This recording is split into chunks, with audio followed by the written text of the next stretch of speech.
Monsieur le Premier ministre, d'abord une réflexion.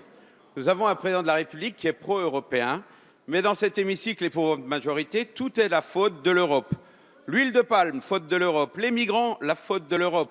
Par contre, le ministre de l'économie est heureux, mais j'aimerais simplement vous rappeler que le taux de croissance en Europe, en moyenne, est de 2,5% et de 2% en France. En 2017, Emmanuel Macron a fait la promesse de supprimer la taxe d'habitation. Promesse certes coûteuse, mais tellement populaire.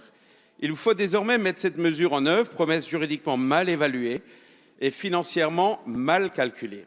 Acte 1, l'engagement présidentiel devait concerner 80% des Français. Acte 2, devant le risque d'inconstitutionnalité, la promesse devient joyeuse. Tout le monde sera exonéré. Acte 3, cette extension sans poser un problème budgétaire.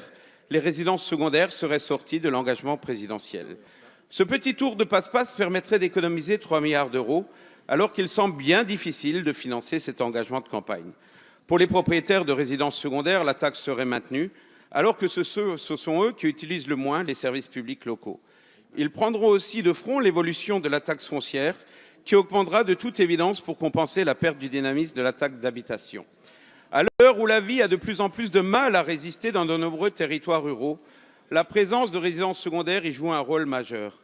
Les résidences secondaires, ce sont 350 000 biens immobiliers appartenant à des étrangers, mais surtout les résidences secondaires, ce sont 6 millions de copropriétaires français qui dépensent leur argent en France plutôt qu'à l'étranger et permettent ainsi de créer de très nombreux emplois.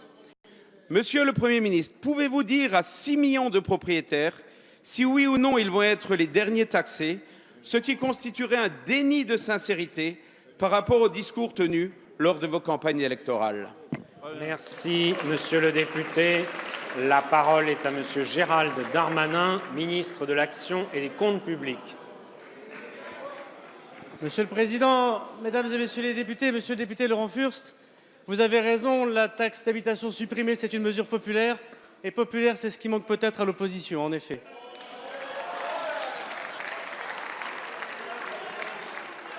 Monsieur le député, après m'avoir expliqué pendant de très nombreuses séances qu'il ne fallait pas supprimer la taxe d'habitation, voilà que vous regrettez quasiment que nous ne fassions pas plus encore, au moment même où vous-même vous avez refusé toutes les propositions d'économie que nous vous avons faites. C'est bien ce que je disais à votre groupe parlementaire, monsieur le député, lorsque je disais qu'en octobre, lorsque 280 000 foyers fiscaux de votre propre département verront une baisse de 200 € de taxe d'habitation, le bébé sera beau et qu'il aura plusieurs pères, nous y voilà. Monsieur le député, ne vous inquiétez pas, la promesse du président de la République sera totale. Nous supprimerons la taxe d'habitation. Nous le ferons pour tous les Français, effectivement, et dans votre département, je l'ai dit, rien qu'au mois d'octobre, c'est 200 € de gagnés. Et pour 2020, à la veille des élections municipales, chacun pourra le constater, ce sera 600 € de moins pour les habitants de votre département.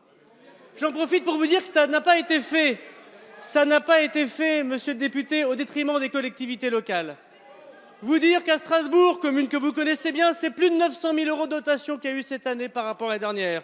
À Colmar, plus de 500 000 € et à Mulhouse, plus de 800 000 €. Je suis très malheureux que vous n'ayez pas voulu souligner dans les quelques secondes qui vous restaient afin de souligner enfin qu'un gouvernement non seulement allégeait la fiscalité des Français, redonnait du pouvoir d'achat, aidait les élus locaux, bref, tout ce que vous souteniez quand vous étiez en campagne électorale, mais maintenant que vous avez un peu oublié manifestement.